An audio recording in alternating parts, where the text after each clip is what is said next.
The observation deck of Concordia Prime offered a view that never failed to humble even the most jaded diplomat.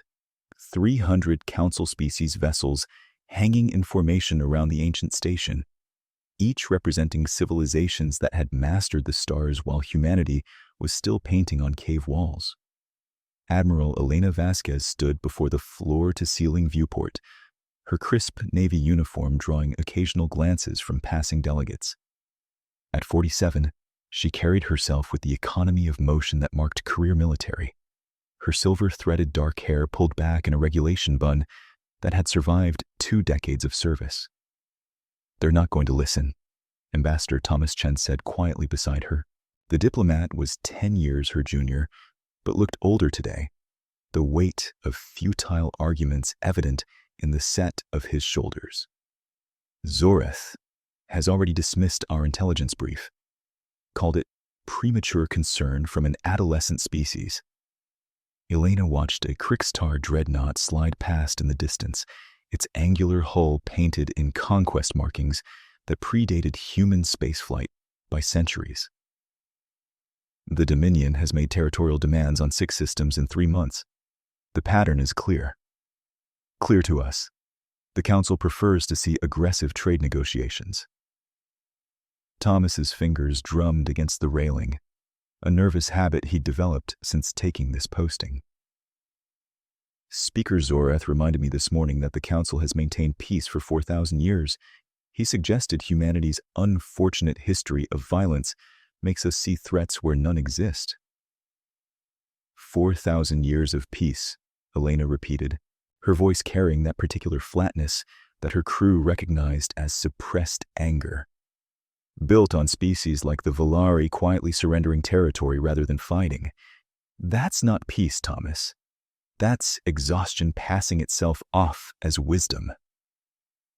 A crystalline form materialized beside them, literally materialized, the Volari representative's silicon-based body catching the station's light and fracturing it into rainbows across the deck. Crystalline, who remembers kindness, moved with the careful deliberation of their species, each step a calculated shift of their lastis structure. "Admiral Vasquez, Ambassador Chen." The Volari's voice emerged from resonance within their crystalline matrix, a sound like wind through glass chimes. "I wanted to express, that is, my people wanted you to know that your warnings have been heard, even if the Council chooses deafness." Elena turned, offering the slight bow that Volari custom appreciated. "Your colony at Mercy's Gate?"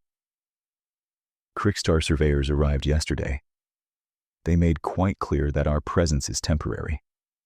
The system's rare earth deposits are, in their words, wasted on a species that merely admires minerals rather than properly exploiting them."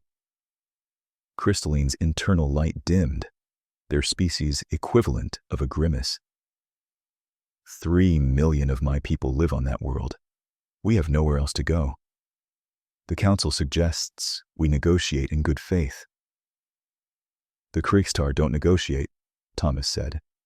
"They make demands and species either comply or they demonstrate why compliance would have been preferable," Crystalline finished. "Yes. We have reviewed the historical records. 47 species have negotiated with the Dominion in the past century. 31 no longer control their home systems."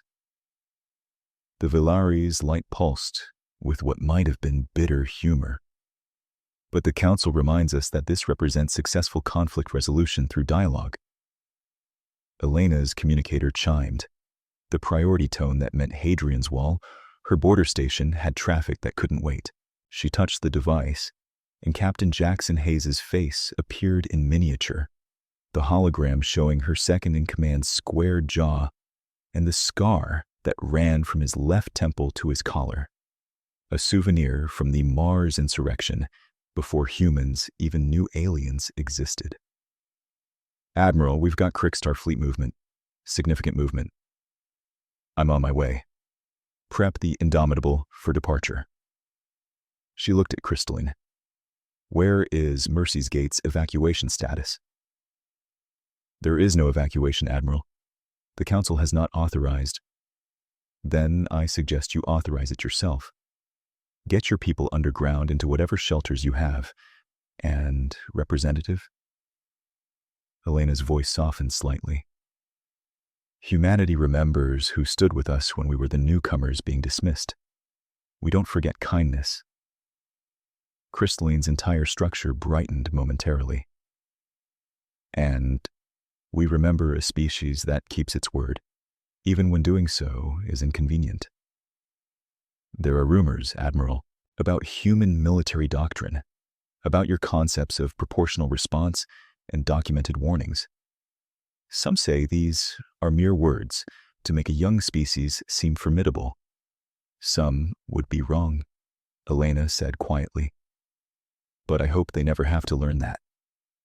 The bridge of the UHNS Indomitable was Elena's true home, a masterwork of human engineering that the Council had dismissed as adequate for a species still learning the basics of void combat.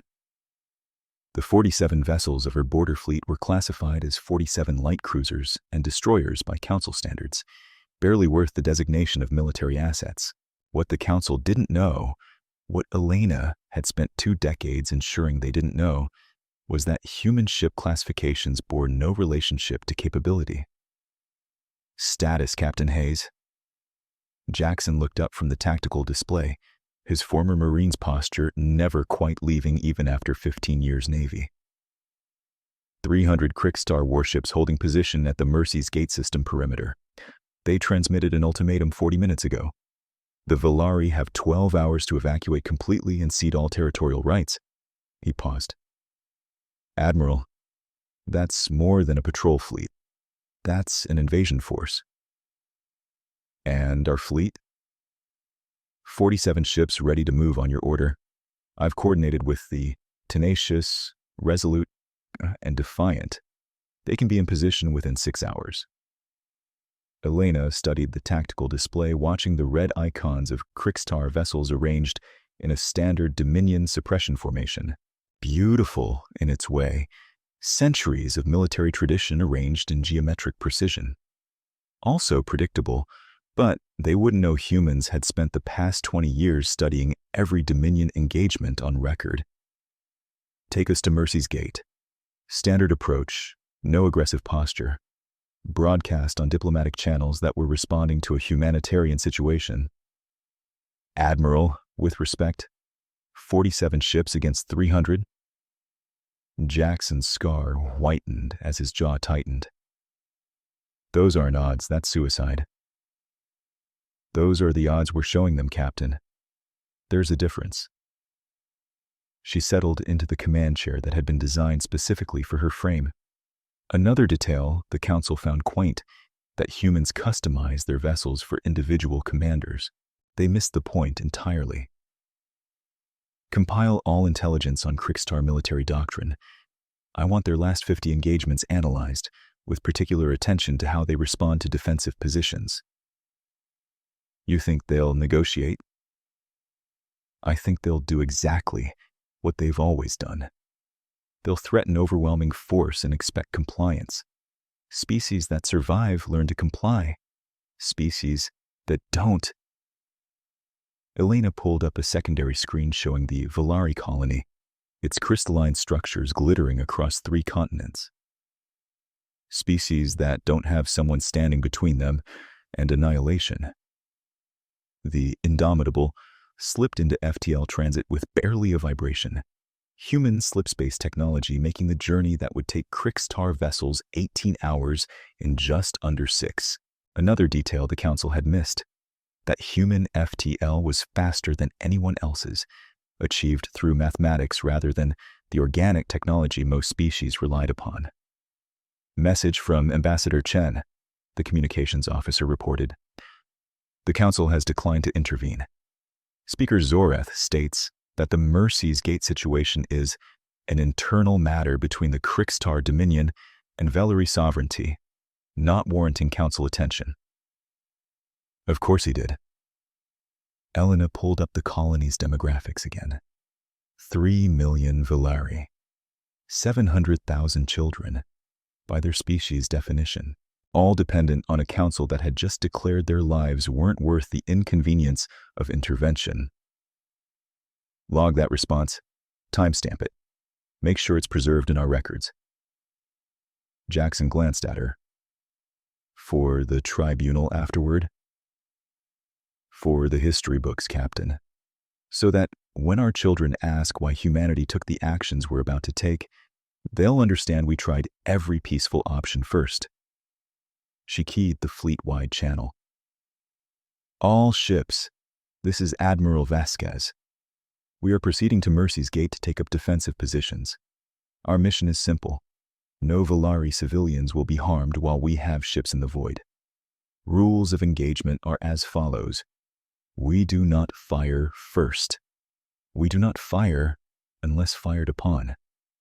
We do not fire unless we have exhausted all diplomatic options. And we do not fire, she paused, letting the weight of the words settle, unless we're prepared to finish what someone else started. Vasquez out. When they emerged from FTL, at Mercy's Gate's system perimeter, the Krixtar fleet was already in position. 300 vessels arranged in the Dominion's classic intimidation formation, every weapons array locked on the planet below. The colony's shields were raised, but Valari defensive technology was designed for natural disasters, not military assault. Against Krixtar firepower, those shields would last perhaps 20 minutes. The Indomitable took position directly between the Krixtar fleet and the planet, her 46 sister ships spreading into a defensive screen that looked laughably inadequate. Elena could imagine the Krixtar commander's assessment. Human vessels a quarter the size of their smallest destroyer. Weapons arrays that appeared primitive even by council standards. Shields that registered as barely military grade. Let them think it. Let them believe humanity was making a gesture, a symbolic stand that would collapse at the first sign of real pressure. The communication request came within minutes, priority override on all frequencies. When Elena accepted, the holographic display filled with the image of Supreme War Master Krixval, the Unyielding. He was massive even for a Krixtar, easily 8 feet of reptilian muscle and scaled armor that was as much biological as technological. His conquest markings covered every visible inch, each one representing a species that had learned the price of opposing the Dominion. His eyes were the color of cooling lava, and when he smiled, rows of serrated teeth caught the light. And here is humanity, the meatbags who learned to fly. His voice resonated with harmonics that spoke of contempt refined over centuries. Tell me, Admiral Vasquez, is it true your species only discovered faster than light travel 2 centuries ago? The Krixtar had conquered 50 systems before your people discovered fire. Elena kept her expression neutral, her voice carrying that particular calm that came from absolute certainty. Supreme War Master Krixval, you are in violation of Council Space protocols. The Mercy's Gate system is sovereign Valari territory. You have no legal basis for your presence. Krixval's laugh was like stones grinding together. Legal basis. How delightfully primitive. Tell me, do you know how many species have invoked legal basis to the Dominion? All of them. Would you like to know how many it saved? He leaned forward. Your largest ship qualifies as a destroyer by our standards. You have 47 vessels. I have 300. This is mathematics, not military strategy. Stand aside and your ships will be permitted to retreat with honor. Refuse. He gestured at the planet below. And you'll have a perfect view as we demonstrate proper exploitation protocols. The Council has been notified, Elena said evenly. The Council. Krixval's derision was palpable. The Council is composed of species who learn the same lesson you're about to learn. Power respects power, and nothing else. You humans are teaching tools, Admiral. When we're finished here, every species in Council space will remember what happens to those who stand between the Dominion and what we claim. Elena glanced at Jackson, who nodded slightly. The recorders were running, every word preserved and time-stamped. Supreme War Master, I'm transmitting coordinates for Council arbitration. This dispute can be resolved through... This is not a dispute, Admiral. This is an inevitability. Crixval gestured, and the display split to show Mercy's Gate's surface. Crixtar mining platforms were descending through the atmosphere, massive structures designed for rapid extraction. Your Valari friends have 12 hours to evacuate completely. After that, the planet's atmosphere will be temporarily toxic, a regrettable side effect of efficient resource harvesting. Any who remain will discover that Crixtar mining equipment makes no distinction between mineral deposits and organic obstruction. You're threatening to poison 3 million civilians, Jackson said from beside Elena, his voice tight with controlled fury. I'm informing you of industrial side effects, Captain. The Dominion cannot be held responsible for species too stubborn to accept reality. Crixval's smile widened. But please, stay and watch. Humanity will make an excellent example of what happens to species that mistake compassion for strength. Your quaint policy of warning aggressors before engagement is particularly amusing. Do you honestly believe it inspires fear? Elena stood, smoothing her uniform with deliberate care. When she spoke, her voice carried across every channel, broadcast not just to Crixval, but to every ship in his fleet, every Council observation platform, every species watching this confrontation. Supreme War Master, Crixval the Unyielding. On behalf of the United Human Nations and in accordance with our treaty obligations to provide humanitarian assistance, I am issuing you a formal warning. You have 24 hours to retreat beyond the border beacons, cease all hostile mining operations, and submit to Council arbitration. This is your only warning. What happens next is your choice. For a moment, Crixval simply stared at her. Then he began to laugh, a sound that built until his entire command crew was joining in, 300 ships worth of Crixtar warriors finding infinite humor in humanity's presumption. We are trembling, little humans. 24 hours, you say? Then let me show you what I think of your warning. The display changed, showing a Valari diplomatic envoy being dragged onto the bridge of Crixval's flagship. This one came to negotiate. Let me demonstrate proper Crixtar negotiation. Supreme War Master, that envoy is protected under Council, Elena began. The explosion was brief. One moment a living being stood on that bridge. The next, only carbon scoring remained. 18 hours now, Admiral. My patience with diplomacy is exhausted. Your move. The channel closed. Jackson was speaking before the hologram fully dissolved. Admiral, the Valari colony administrator is requesting emergency communication. Crixtar mining platforms are accelerating their descent. They're not waiting 18 hours. Elena sat back down, her movements still controlled, still calm. But Jackson, who had served with her since Mars, recognized the stillness that came before decisions that would echo through history. Contact Earth Command. Priority Alpha. Request authorization for Doctrine 7. She pulled up fleet deployment screens, her fingers moving with practiced precision. And, Captain? Ma'am? The Crixtar just made their choice. Now we document ours.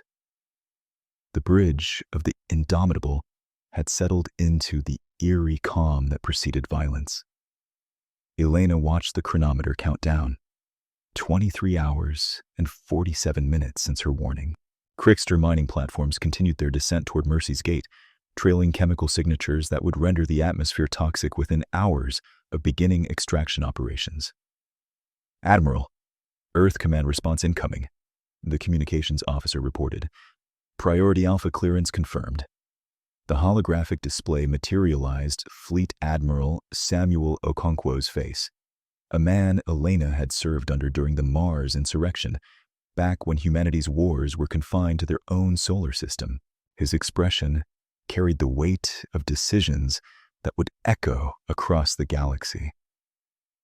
"Admiral Vasquez, your request for Doctrine 7 authorization has been reviewed by the Joint Chiefs and Civilian Oversight." He paused, and Elena recognized the formality for what it was: documentation for the tribunal that might follow. Authorization granted. Rules of engagement are as follows: exhaust all diplomatic options, document all warnings, employ minimum necessary force to achieve mission objectives. "Admiral, the galaxy is watching. Show them who we are." "Understood, sir. Mercy's Gate will be protected." "And Elena." Okonkwo's formal tone softened slightly. "Bring your people home." The channel closed. Jackson looked up from the tactical display, his scarred face unreadable. "Doctrine 7. We've trained for it, but never deployed it in actual combat." "Then we'd better execute it perfectly." Elena pulled up fleet-wide communications. "All ships, this is Vasquez. Doctrine 7 is authorized. Begin Operation Righteous Thunder preparations. Firing solutions will be transmitted in sequence. Remember, we fire only after every diplomatic option has been exhausted. We fire only at valid military targets, and we fire only to disable, not to annihilate. Any questions?" The responses came back in sequence, 47 captains confirming understanding. Elena had handpicked every commander in this fleet, veterans who understood that humanity's strength wasn't in their willingness to kill, but in their precision in knowing exactly how much force was necessary, and not one iota more. At Concordia Prime, Ambassador Thomas Chen stood before the Council emergency session he'd finally managed to force through sheer bureaucratic persistence. The chamber was half empty. Most species representatives had declined to attend what they assumed would be humanity's humiliating request for extraction. Speaker Zorith's ancient form dominated the central platform, his species' multiple eye stalks regarding Thomas with barely concealed contempt. "Ambassador Chen, the Council has granted you 10 minutes. I suggest you use them to request evacuation for your border fleet before they become casualties of their own stubbornness." Thomas placed his data tablet on the podium with deliberate care. "I'm not here to request evacuation, Speaker. I'm here to provide formal notice that humanity will defend Valari sovereignty at Mercy's Gate. We are transmitting complete tactical documentation to all Council species, time-stamped and verified. What happens next is being done with full transparency." A murmur rippled through the chamber. One of the elder species representatives, a Vorthian whose civilization had been council members for 12,000 years, leaned forward.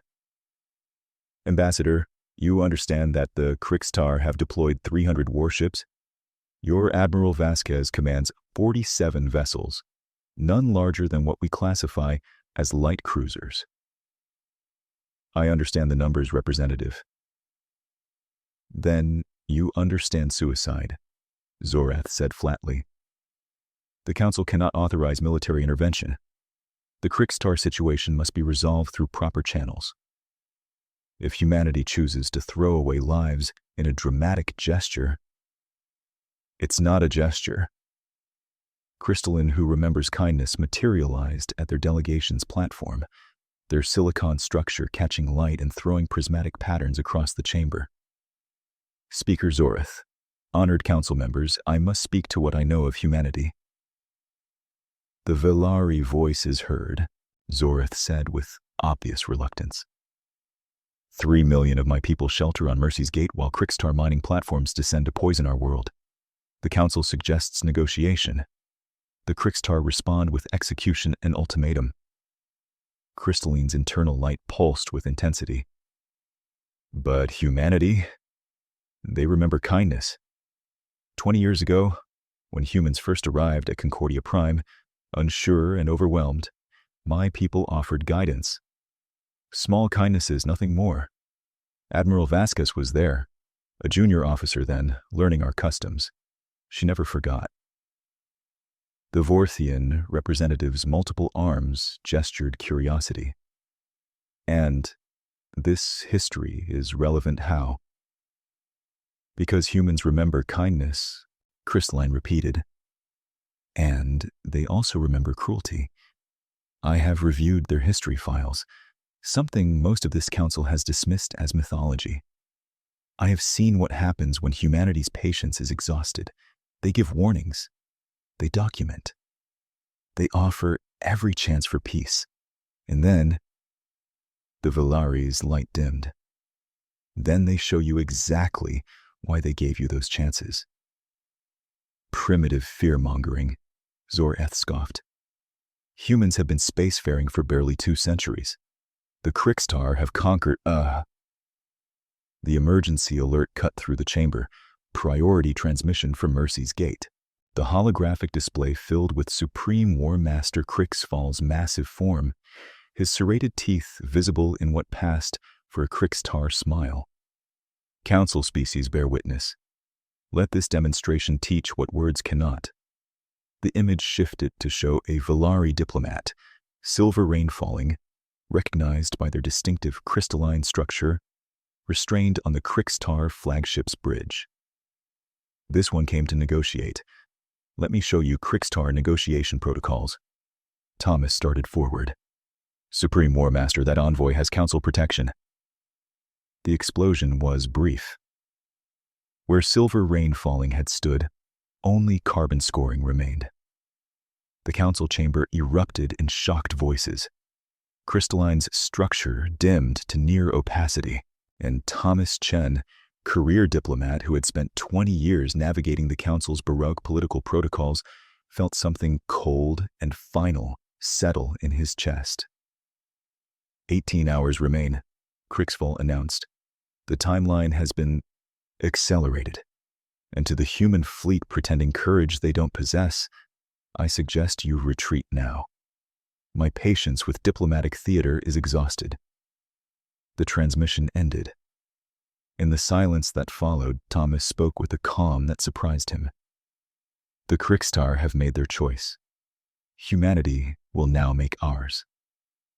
Speaker Zoreth, this council's decision not to intervene has been noted and will be remembered. What happens next is on your conscience. He left the chamber to the sound of nervous deliberation beginning. On Mercy's gate's surface, 3 million Velari huddled in underground shelters designed for environmental emergencies, not military assault. Shimmer in starlight, the colony administrator watched the tactical displays showing Krixtar platforms descending through the atmosphere, trailing chemical signatures that would render their world uninhabitable within hours. The human fleet remains in position, their assistant reported. 47 ships against 300. Administrator, perhaps we should consider the Krixtar terms. You mean surrender our world and become refugees? Shimmer's light pulsed with bitter humor. The Krixtar don't make terms. They make demands, and species either comply or cease to exist. They pulled up the communication from Admiral Vasquez, received hours earlier. But humanity gave us a promise, and there are rumors about what human promises mean. Above the atmosphere, the chronometer on the Indomitable marked 23 hours and 59 minutes since the warning was delivered. All ships report ready, Jackson said quietly. Firing solutions locked. Doctrine 7 parameters loaded. Admiral, we're at the point of no return. Elena stood, smoothing her uniform with the same deliberate care she'd shown when facing Krixfall. Around the bridge, her crew sat at stations with the focused intensity of professionals who drilled for this moment for years. Open all channels. Council frequencies, Krikstar command. Every observation platform in range. When the acknowledgement came, Elena spoke with the calm finality of someone who had exhausted every alternative and found them all wanting. Supreme War Master Kriksfall, 24 hours ago, you were given an opportunity to retreat with honor. You were warned. You were documented. You chose violence over diplomacy, execution over negotiation, poison over patience. She paused, letting the weight of each word settle. That was your choice. What happens next is humanity's response. You have been warned. You will not be warned again. Kriksfall's mocking laughter filled the channel. We are trembling little humans. Your largest ships are destroyers by our standards, and you speak as though... Captain Hayes, execute Operation Righteous Thunder. All vessels, weapons free. What the Krikstar fleet perceived as 47 modestly armed human ships suddenly revealed the truth humanity had spent 20 years concealing. External hull panels retracted in synchronized sequence, exposing railgun arrays that had been designed specifically to counter energy shielding technology. Humanity's primitive kinetic weapons had been dismissed by the Council as evidence of backwards engineering. What they'd missed was the mathematics, the terrible elegance of accelerating solid projectiles to 0.3 C and letting relativistic physics do the rest. The first salvo launched in perfect coordination. 37 tungsten carbide penetrators, each one smaller than a human fist, crossed the distance between fleets in 2.4 seconds. Krikstar shields designed to disperse energy weapons might as well have been tissue paper. The projectiles punched through shielding, through armor, through the structural members of ships that had terrorized Council space for centuries. In 14 minutes, 37 Krikstar warships became expanding debris clouds. Cease fire, Elena commanded. Repositioning to defensive formation, broadcast on all frequencies. The human fleet shifted with precision that spoke of countless drills, taking position in a tighter screen around Mercy's gate. When Elena spoke again, her voice carried across every channel in the system. Supreme War Master Kriksfall. Retreat now. You have seen what we're willing to show you. You have not seen what we're capable of. Remove your forces beyond the border beacons, and this engagement ends. Continue, and we will continue to respond. The choice remains yours. On the Krikstar flagship. Inevitable conquest. Kriksfall stared at tactical displays showing 12% of his fleet simply gone, vaporized, by ships he'd dismissed as barely military grade. His bridge crew watched him, waiting for orders, and he saw something in their eyes he'd never seen before. Doubt. Sub-Commander Thresh. His voice carried the rasp of controlled fury. Analysis. The smaller Krikstar officer studied the tactical data with the careful precision of someone who understood their next words might determine whether they lived or died. War Master. The human weapons appear to be kinetic accelerators firing at relativistic velocities. Our shields are optimized for energy dispersion and cannot... I know what I saw, Kriksfall snarled. What I want to know is how a species barely 2 centuries spacefaring developed technology that bypasses our defenses. Perhaps, Thresh hesitated. Perhaps because they are barely 2 centuries spacefaring. They have no tradition of energy weapons, so they perfected kinetics instead. And we assumed kinetic weapons were primitive because we abandoned them millennia ago. You counsel retreat, Kriksfall said flatly. I counsel tactical reassessment. We've lost 37 vessels in 14 minutes. If they continue at this rate... They won't. Kriksfall leaned forward, his conquest markings catching the light. This was their full capability. They revealed everything in that first strike, hoping to frighten us into retreat. But I've broken species that seemed formidable. I've conquered civilizations that thought themselves invincible. Humans are teaching tools, Sub-Commander, species that demonstrate what happens when you oppose the Dominion. He keyed fleet-wide communications. All ships maintain position. Recall reinforcements from the occupied territories. I want 200 additional vessels here within 48 hours. If humanity wants war, we'll show them what war means. War Master, Thresh said quietly, that's 12% of our fleet destroyed in the opening engagement. If they truly have greater capabilities they're not showing, then we crush them before they can deploy those capabilities. Overwhelming force, Sub-Commander. It's how the Krikstar conquered half the Council's territory. Kriksval's smile showed every serrated tooth. And it's how we'll teach humanity their place. The next 48 hours became a masterclass in asymmetric warfare that the Council species would study for generations. Kriksval, convinced he'd seen humanity's full strength, attempted 3 separate tactical gambits to break the human defensive position.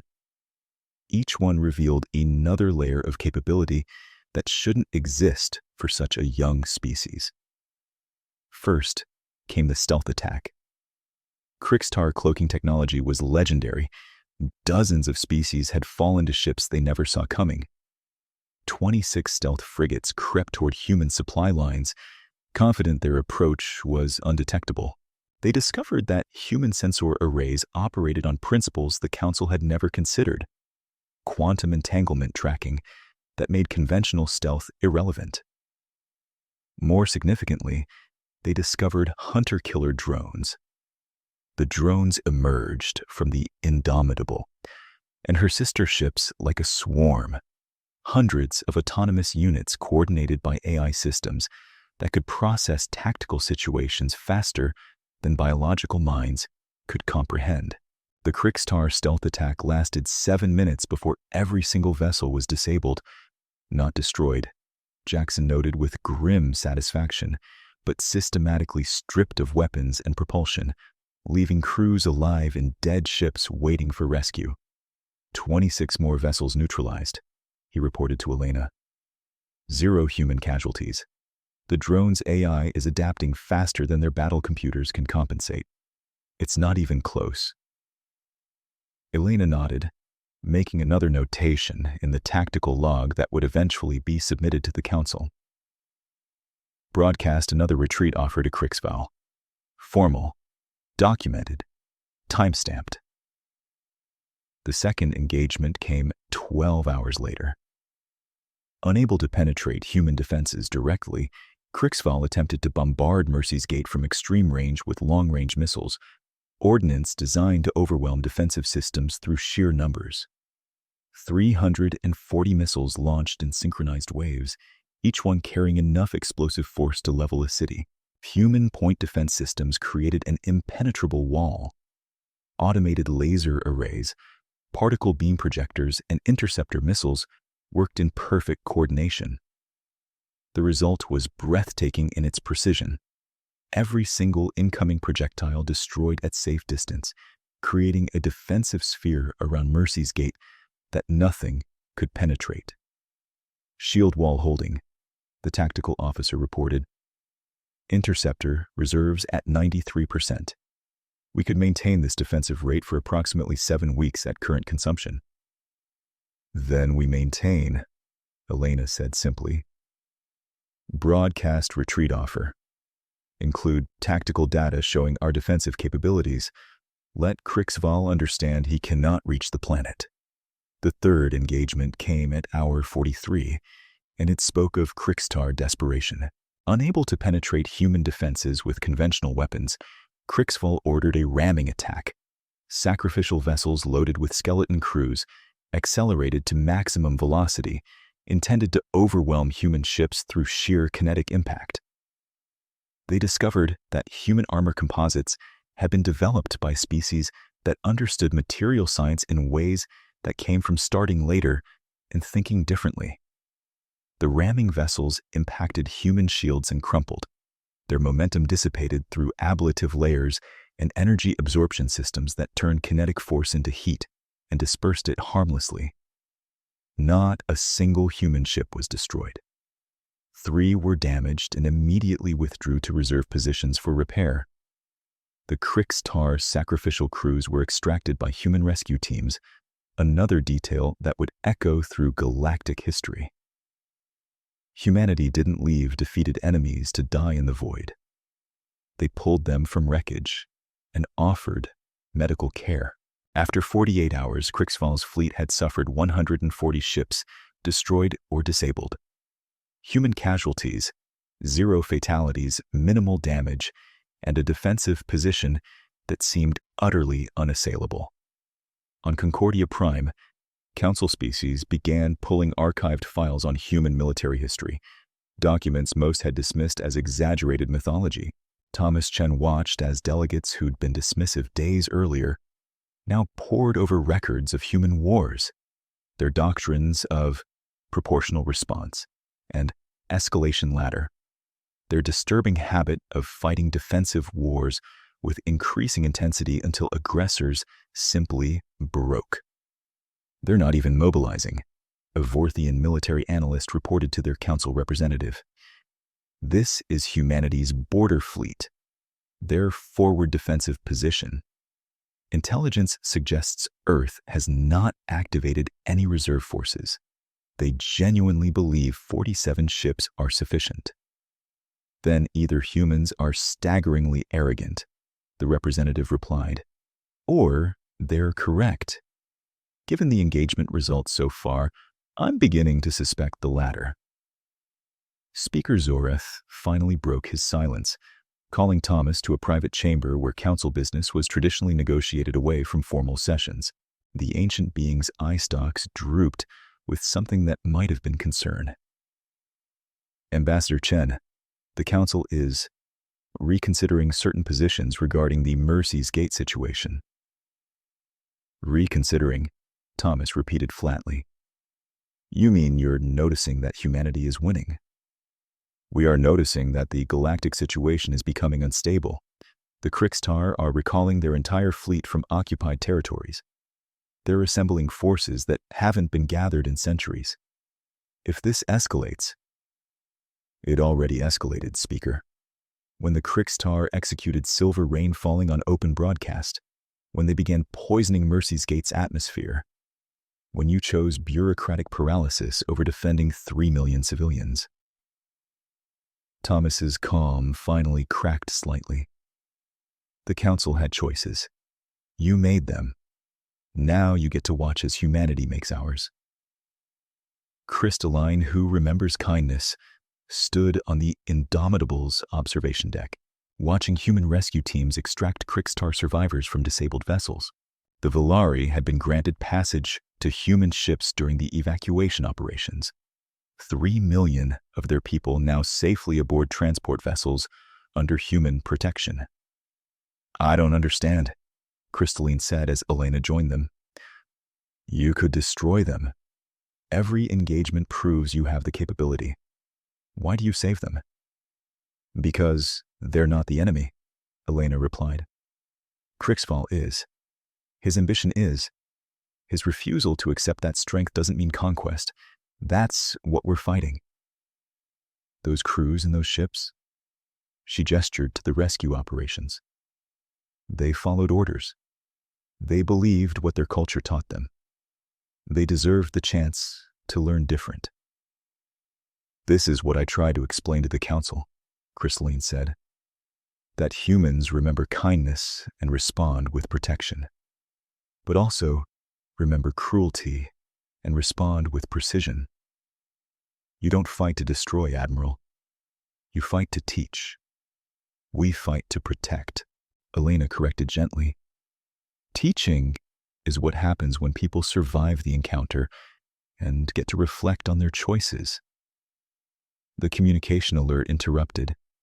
Jackson's voice carrying urgency Elena recognized. Admiral, priority alert from Earth Command. You need to see this. The tactical display showed something that made even Elena's careful calm falter momentarily.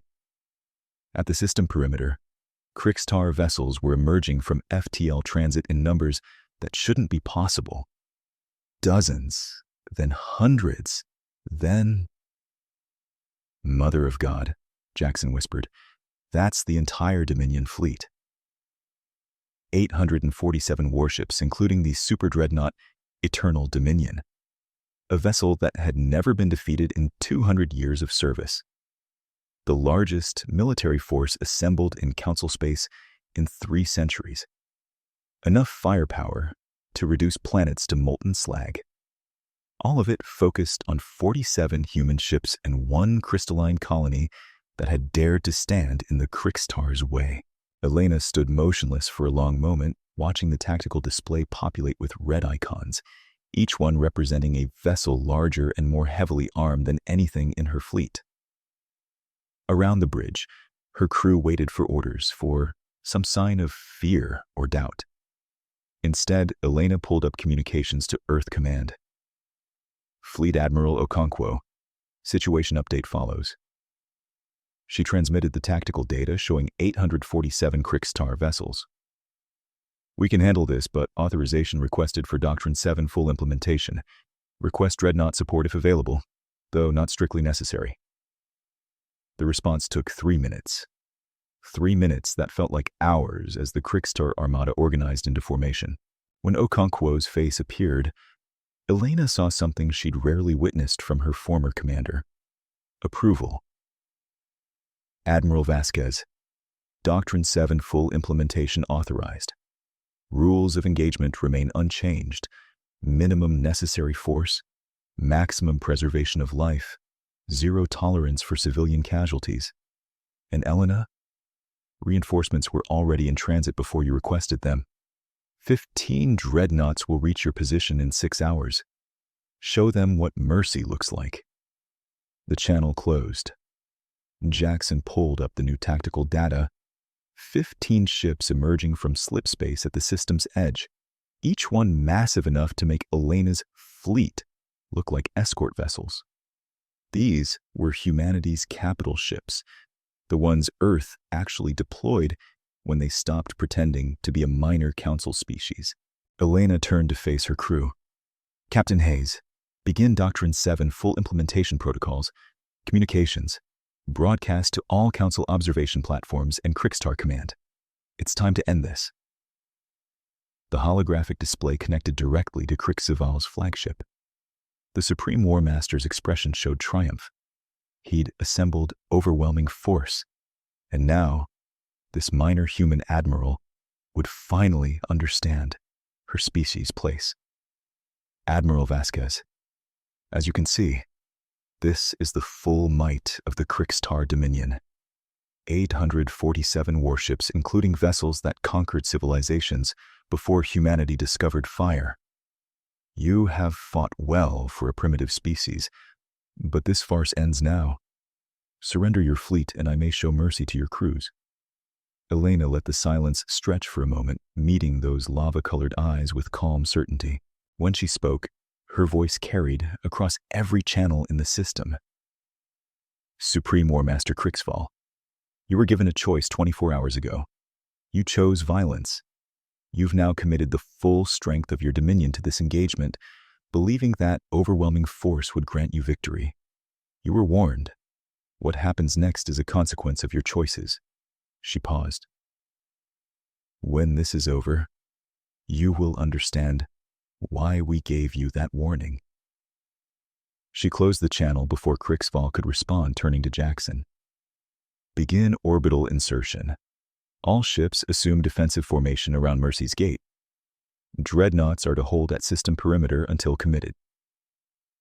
A slight smile touched her lips. Let's show them what 47 small ships can really do. In the underground shelters of Mercy's Gate, 3 million Volari watched tactical displays and prayed to crystalline deities that humanity's protection would prove sufficient.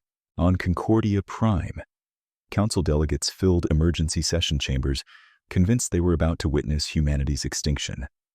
And in deep space, 15 human dreadnoughts approached at slipspace velocities, each one carrying enough firepower to turn moons into asteroid fields.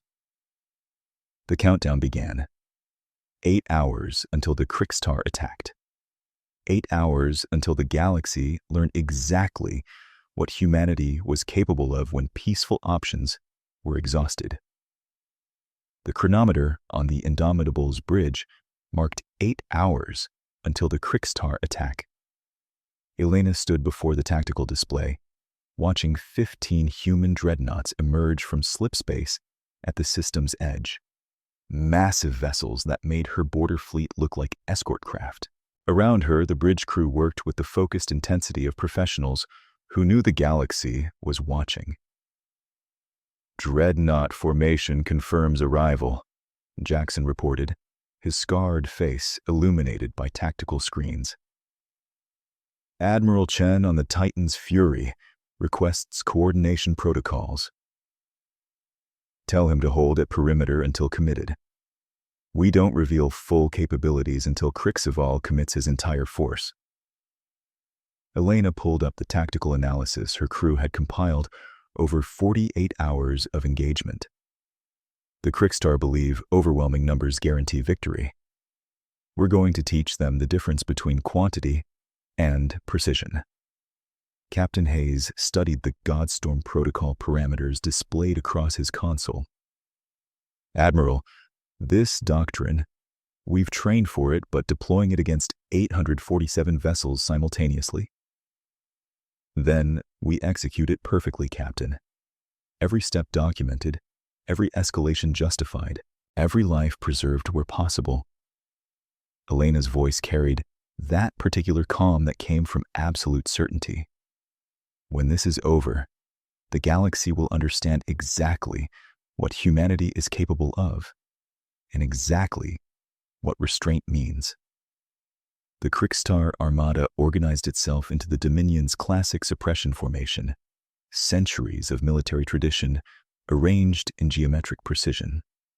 847 warships, including the super dreadnought Iridu Eternal Dominion, positioned to annihilate anything in their path. Kriksval's flagship dominated the formation's center, its conquest markings visible even across void distances. On Concordia Prime, council chambers filled with delegates convinced they were witnessing humanity's extinction. Speaker Zorith's eye stalks drooped with something approaching regret as he watched the tactical displays showing impossible odds. "Ambassador Chen," he said quietly, "even now, the Council can authorize evacuation of your fleet. There is no shame in recognizing mathematical reality." Thomas Chen stood at the human delegation's platform, hands clasped behind his back in parade rest. "Speaker, with respect, you're about to discover that humanity has different mathematics." The countdown reached 0.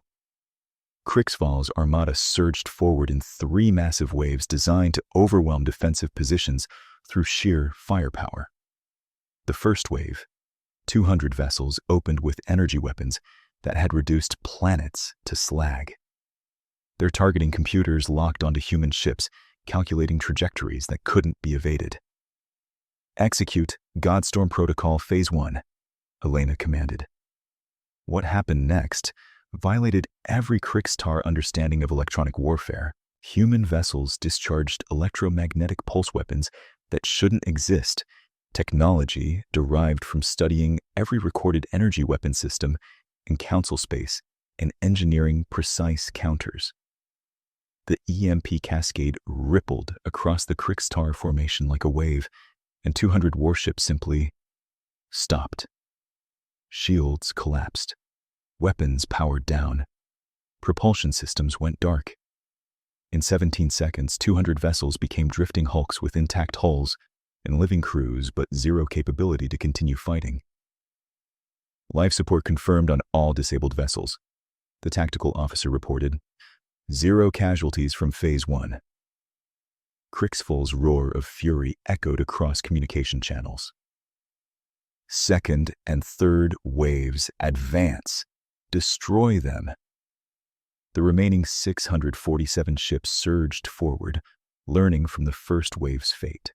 Spreading formations, rotating shield frequencies, attempting to compensate for weapons they'd never encountered. They discovered that human tactical adaptation operated on timescales measured in seconds, not minutes. Phase 2, Elena said calmly.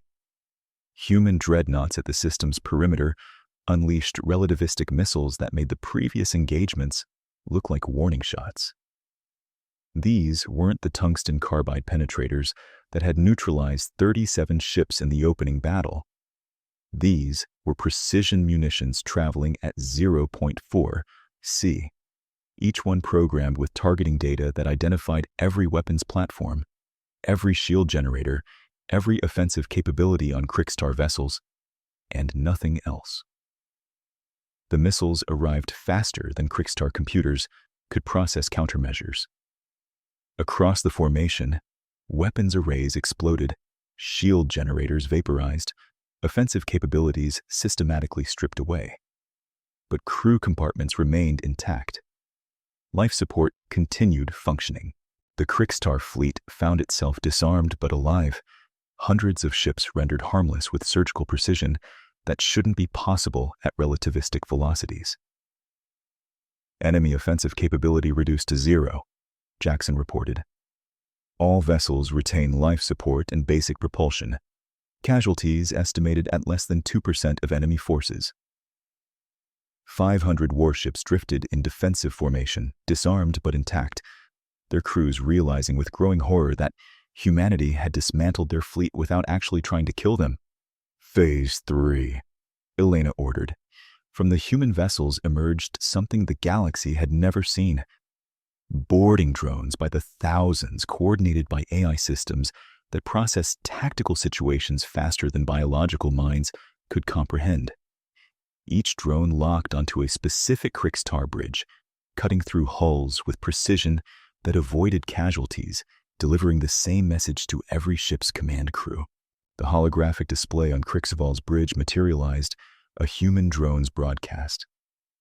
Power down all systems and prepare for rescue operations. You have 60 seconds to comply. Refuse, and the next strike will be final. Your choice. Across the Krigstar formation, ship commanders faced impossible mathematics. Continue fighting with no weapons against an enemy that had systematically dismantled their fleet, or accept surrender and live.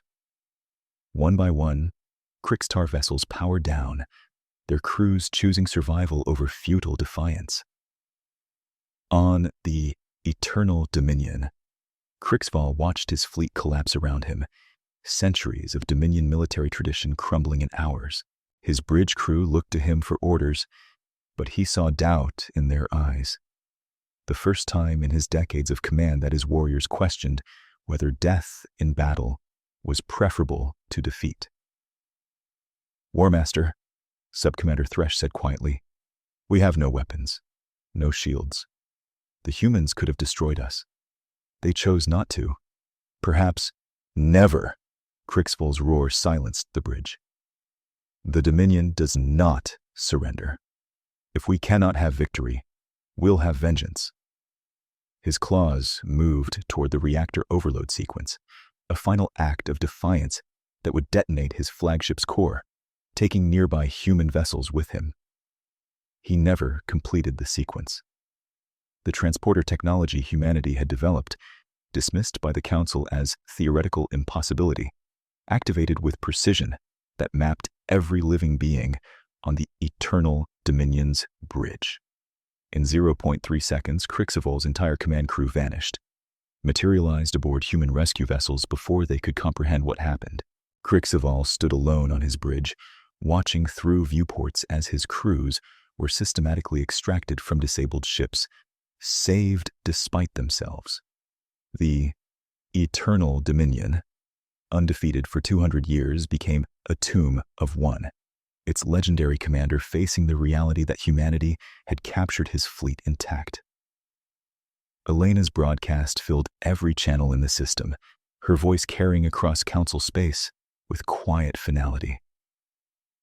The Crixtar Dominion is hereby dissolved. The Crixtar people are not your enemy. Their ambition was. You are defeated. You are also alive. Learn the difference. Any species threatened by aggression can request human protection. Any species seeking peace will find humanity's friendship. Any species choosing violence will face what you faced. Defeat, yes, but also mercy and the chance to become better. The Battle of Mercy's Gate lasted 4 hours and 17 minutes. Of 847 Crixtar vessels, 701 survived with crews intact. Human losses: 0 ships destroyed, minimal damage to 3 vessels. The galaxy watched in stunned silence as humanity demonstrated something council species had never witnessed: overwhelming victory achieved through overwhelming mercy. In the aftermath, human medical teams boarded every disabled Crixtar vessel. What the galaxy witnessed next became legend. Human doctors treating wounded Crixtar warriors with the same care given to their own casualties, regardless of rank or species. Captured crews were processed not as prisoners, but as rescued combatants, given protections under human conventions the Council had never understood. Elena toured the medical bays aboard captured vessels, observing her team's work. A young Crixtar officer, barely past adolescence by their species' standards, flinched when she approached. "Easy," the human medic said gently, finishing treatment on the officer's broken arm. "Admiral Vasquez isn't here to harm you." Elena crouched to eye level, meeting the young warrior's fearful gaze. "What's your name?" "Crescitar, 3rd rank weapons officer." The reply came automatically, training overriding fear. We were told humans killed without mercy, that your victories left only corpses." "Then you were lied to." Elena gestured to the medical bay where dozens of Crixtar received treatment. "We fight when we must. We kill when there's no alternative. But we don't fight because we hate you. We fought because your leader gave us no choice. Your people aren't evil, Crixtar. Your leader chose violence and we answered with precision." Across 701 vessels, similar scenes unfolded. Crixtar crews discovered that humanity distinguished between enemy combatants and enemy people, a moral nuance their military tradition had never recognized. Young warriors began asking questions, comparing what they'd been taught about conquest with what they'd witnessed about mercy. 3 weeks later, Concordia Prime's Grand Tribunal Chamber hosted proceedings that every council species attended. Crixfall stood in restraints before joint Human Council judges, his conquest marking seeming faded under artificial lights. Ambassador Thomas Chen led the prosecution, documenting decades of Dominion atrocities with precise detail. When Elena was called to testify, the chamber fell silent. She stood at the witness platform, meeting Crixfall's glare with calm certainty. Admiral Vasquez, the tribunal judge, a Vorthian with 12,000 years of legal tradition, asked formally, "What sentence do you recommend for Supreme War Master Crixfall the Unyielding?" "I do not recommend execution." Shocked murmurs rippled through the chamber. Crixfall's expression twisted with contempt. "The human shows weakness even in victory." Elena continued as though he hadn't spoken. "I recommend he be sent to live among the species he conquered, without rank, without power, without the privilege of command. Let him understand what he took from them. Death is easy, your honors. Understanding is hard. Let him spend his remaining years comprehending the difference between strength and cruelty." The silence that followed carried weight.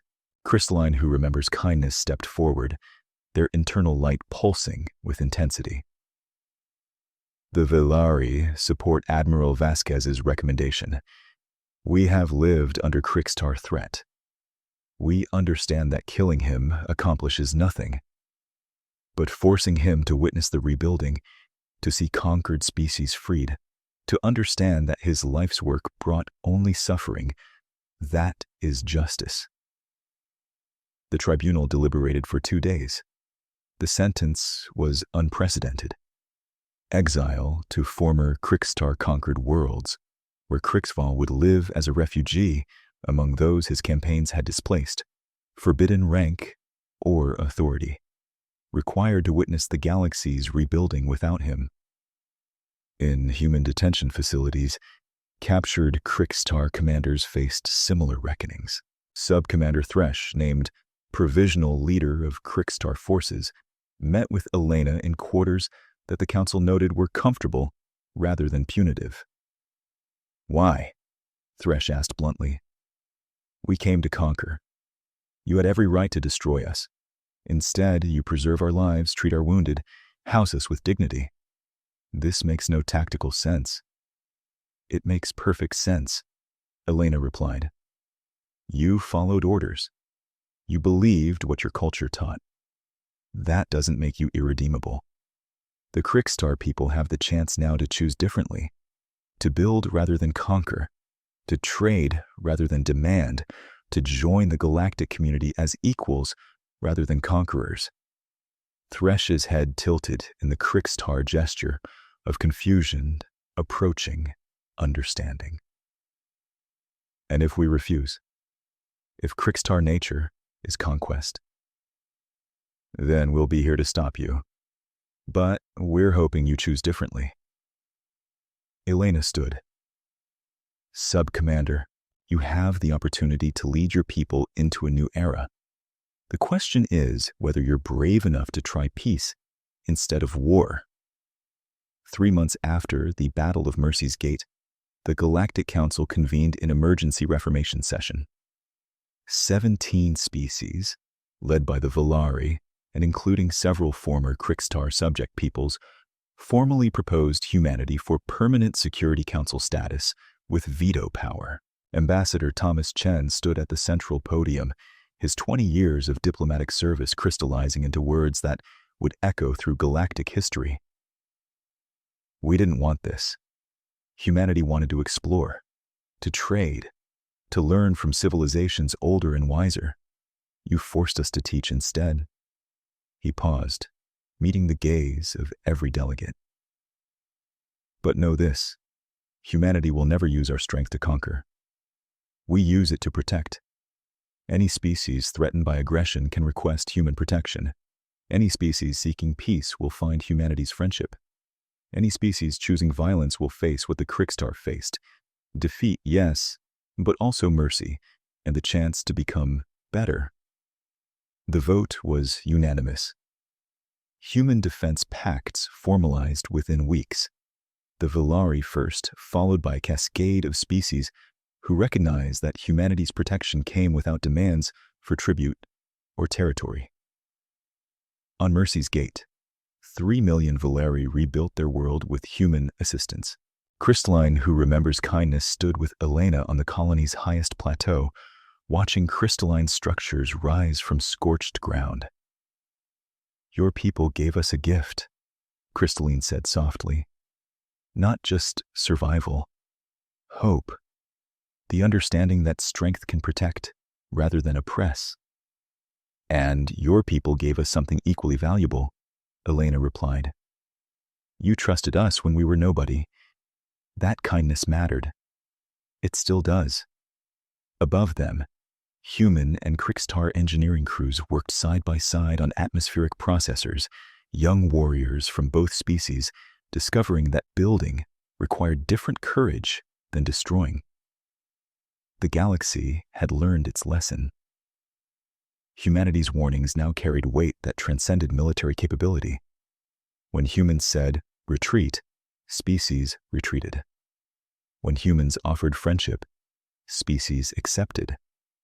And when humans promised protection, the vulnerable slept peacefully, knowing that mercy could be as overwhelming as any weapon. In his exile, Kriksval witnessed former subject peoples rebuilding, freed from Dominion tyranny. He watched Krikstar youth choose cooperation over conquest. He learned, slowly and painfully, what his ambition had cost and what humanity's restraint had preserved. The Galactic Council, reformed and humbled, began its slow transformation from bureaucratic paralysis to effective governance. And humanity, the species dismissed as primitive merely decades before, stood as the unexpected cornerstone of a new galactic order, not through conquest, but through the simple principle that strength without mercy was tyranny, and mercy without strength was meaningless. They had been given 24 hours to retreat. They had chosen violence, and they had discovered that humanity's greatest weapon was never the technology that could destroy fleets, but the wisdom to know when destruction wasn't necessary. The galaxy would remember,